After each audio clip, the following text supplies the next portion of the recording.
Let's all go to the lobby. Let's all go to the lobby. Let's all go to the lobby and have ourselves a drink. All right, and we are back in the lobby bar for the week of July the 15th, 2024. Brian and Michaela here with you. And Michaela, we are still separated by many miles. I'm back home, but you are still out west in Texas, taking care of some things. And by taking care of some things, I mean having some cocktails, having some wine. I saw you posted pictures of Texas wine country. How is it going? How is the Texas wine scene? And what have you been drinking? Um, I've been drinking a lot of wine. I have been drinking a lot of wine. I really love the Texas wine country, and people laugh about it because they're like, we're in the middle of this would-be desert. There are cactuses everywhere. It's not possible to get a good bottle of wine. And you're half right. We are in the middle of nowhere. There are cactuses, but there is also wine aplenty, and some of it is pretty good. Now, to be fair, most of it is made in California or somewhere else, and then it is bottled and like fermented and created in Texas. So therefore it is Fair. Texas wine, sort of. But the grapes don't always come from Texas because it is kind of a desert. However, don't let that stop you. Apparently, the Texas wine country is the second largest like wine area in the United States, Well, second everything's only to bigger in Napa. Texas. Yeah. Right. And it is huge. There are some really beautiful places. So if you ever go to the Texas wine country, it's got my stamp of approval. And I feel like I know pretty good wine. It sounds similar. We have the Biltmore state, right? So you can go to the Biltmore Yeah. house, and you can do the wine tasting there. And they have their like local, like in North Carolina, Biltmore Yeah. vineyards, which you can have, but they also have their like Napa vineyards, and you can have that Mhm. too. And it's decidedly different. I don't know that I would say that those are North Carolina wines, the ones coming from Napa, but Right, right, right. I mean, the country's different, so the profile of the flavors are definitely different, even if you have a sort of untested palate, as it were. And hey, sweet wine is all the rage in Texas. There is a very high level market for that stuff, and they do that real well. So if sweet wine is your jam, come to Texas. It's a great place. But I found some really fun vineyards. There's Foyt, which is one of my new favorites. It was a race car driver who decided okay. to retire and spend his huge fortune in order to make a small fortune making wine. And most of the wine actually comes from like Mount Veeder and Howell Mountain, but it Okay. is like literally a third of the price of those kinds of varietals that you would find in Napa. So Mhm. that is a good place to go if you're into big heavy cabs. Really, really good. But I did a lot of cocktail drinking as well because it's really hot here, and it's not the right time, I feel like, when it's 90,000 degrees out to have a really rich bottle of red wine. So I've been having a few cocktails as well, mostly vodka and Okay. orange and citrus to try and forget that I'm near closer to the sun than I've ever been before. That's right. That you are spending your summer in the middle of the desert. Yeah, for sure. You need something cool and refreshing. We talked about that last week on the lobby bar, Michaela. We made some, or we threw it out to the audience to make up some summer cocktails for us. We got some feedback from everyone, so thank you to everyone on Facebook and Instagram that reached out and let us know what some favorites were. We had a margarita on there, which sounded pretty good. Paloma, which we've talked about a couple of times here on the lobby bar. I think that is a really good pick there. Of course, the classic, the mule. That one's always really good in summer. It comes in that copper mug, so it's like cold in your hands and cold on your lips and cold and refreshing when you're drinking it. The French 75, that sounds pretty good for a little summer cocktail. But we had a couple of people that responded as the Long Island iced tea. So shout out to Rebecca on Facebook and Kara from the Into a Larger World podcast on Instagram there for bringing the Long Island iced tea to the forefront. That's not something we've ever talked about, Michaela, here on the podcast or really otherwise here. I'm not like super familiar with it because I take a look at it and I'm like, I don't know. I don't know if I like the sound of that mishmash of ingredients. I don't really like iced tea, so that never really tickled my fancy, so to speak. But I know that a lot of people like them, especially in the summer. It's really good for like going out, you getting like your first drink at a cocktail place or a bar or a concert. Long Island iced tea. They make canned Long Island iced teas now. Is the Long Island iced tea your jam in the summer or otherwise, Michaela? It is. And in fact, one of my favorite bars, shout out to LT's Bar up in Cypress, Texas. It's the best local in the world. They have a drink called the By Felicia, and it is a frozen Long Island iced tea. And it is real good. The cool thing about Long Island iced tea, Brian, is that it actually doesn't taste like iced tea at all. It just looks like iced tea. And it's got a ton of ingredients in it, but it's actually quite delicious if it's done well. We did a very bad version of this or something similar to this. It was just a lot of different things kind of mishmashed and then added with I think it was a beer we added instead of a Coke when we did Independence Day a few years ago. And that was a mistake. That was a debacle. That was a debacle. Yeah, that was real bad. But a real Long Island iced tea is quite delicious if it's done right, and very dangerous. It is definitely one of those you want to have one of them, maybe two. You don't want to be driving or making any big decisions afterwards because it packs a big punch.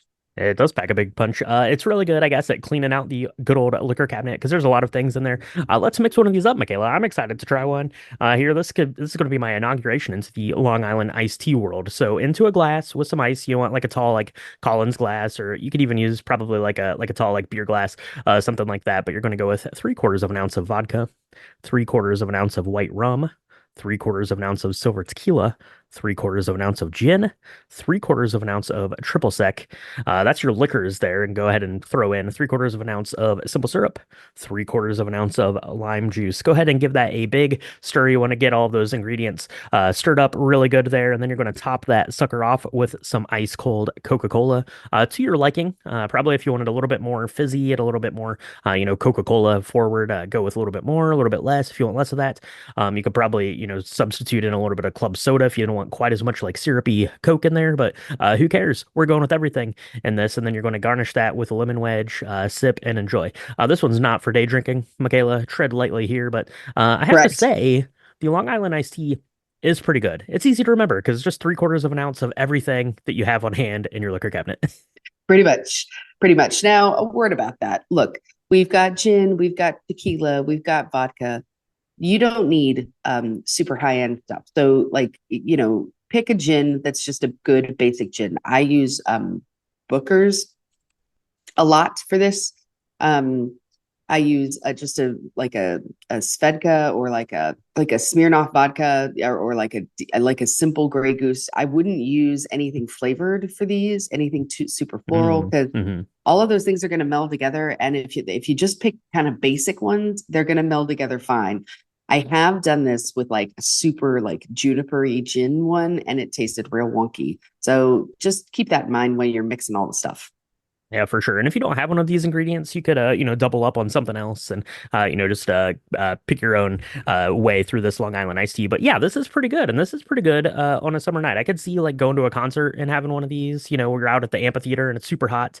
So maybe you have one of these that's going to cool you down and get you going ready for the concert. What are people ready to do at the movie theater this week, Michaela? That is still see Despicable Me Part 4. It led the way with $44.5 million. Long Legs, though, is coming in very, very, very good showing there. $22.5 million. Hearing really good feedback on that. It's apparently spooky as all get out, so definitely excited to see that. And we had Fly Me to the Moon with a pretty modest but respectable $10 million.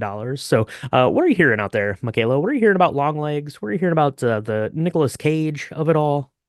Yeah, Long Legs has like taken on some legs of its own, as it were, right? So it's all over social media. People doing like before and after kind of signets of like what their mental status after their mental state exactly. So I'm a little wary of seeing it. I definitely want to see it. I just don't know if I'm strong enough to see it in a theater. There are definitely ways in which I like to be scared, and I don't know, being able to pause when I get real nervous is nice. Having that control is really good. In a movie theater, you're just along for the ride, and sometimes that can be worse, right? So I don't know if I'm actually going to make it into the theater to see it, but I am really interested. And then Fly Me to the Moon, all I'm hearing about is the chemistry between Channing Tatum and Scarlett Johansson. I am super excited about that.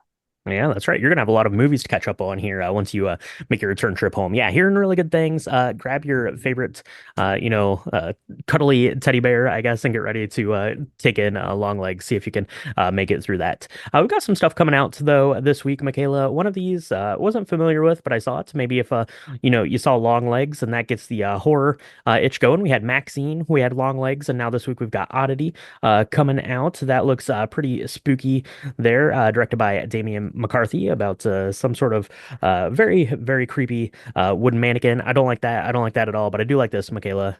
That's Twisters. We're going to be talking about it. We have our movie tickets lined up. It's like the second you get back from Texas, we're going to see Twisters. I can't wait any longer. Lee Isaac Chung is directing this thing. It looks like it's going to be pretty epic in scale. We're not sure about the story yet, so we're going to see how that goes, but we're going to love it for sure. 100%.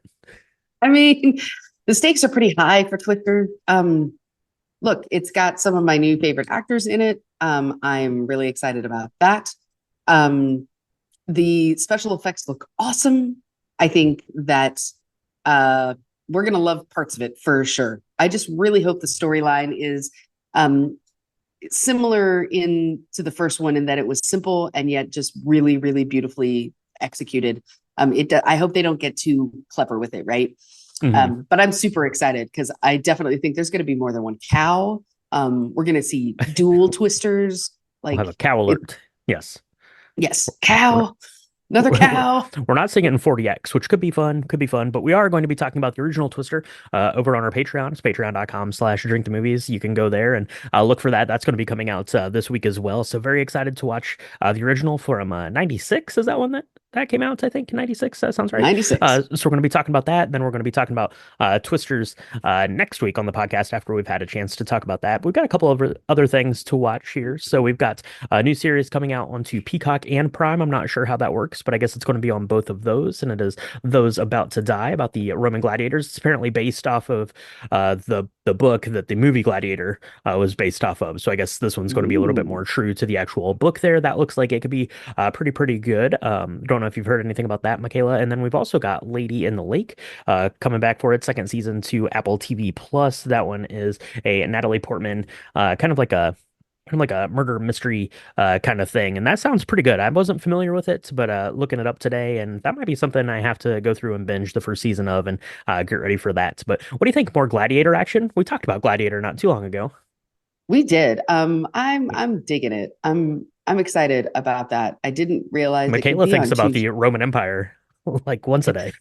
No, I don't because I don't. But apparently a lot of men do. It's a whole thing. You can look it up. I'm not being sexist. It's like a whole study that men think about it like multiple times a day. You know what I think about multiple times a day? Natalie Portman. She's amazing. I have until we talked about this, I had never heard of the Lady in the Lake series. So now I absolutely have to go watch it. She's awesome. Yeah. And she was chilling in that Oscar nominated film that we saw this year. And I can't remember the name of it off the top of my head. That's right. You are thinking May, December. Yes, she is. Yes. She was back, after playing Jane Foster and Thor a couple years back to do that role in May, December, which was very excellent. And then this looks pretty good. Yes. Too as well, starring Moses Ingram as well from the Kenobi series there, the Star Wars thing. So definitely looking forward to that and looking forward to talk about our movie this week. Michaela, last week on the podcast we talked about La La Land. That was really a good conversation about new modern classic film. This week we're talking about a classic film out of Africa. So we're going to be getting into the Meryl Streep of all of that this week on the podcast. So I think that's going to go ahead and wrap it up here for this week's Lobby Bar. Go and make yourself a Long Island iced tea. You'll probably need one to beat the Texas heat there as you finish up your trip this week. And we're going to have to get our movie tickets sorted out because we've got a lot of stuff to check out, including Twisters. Very excited about that. So thank you so much for joining us this week in the Lobby Bar, and we'll talk to you next time.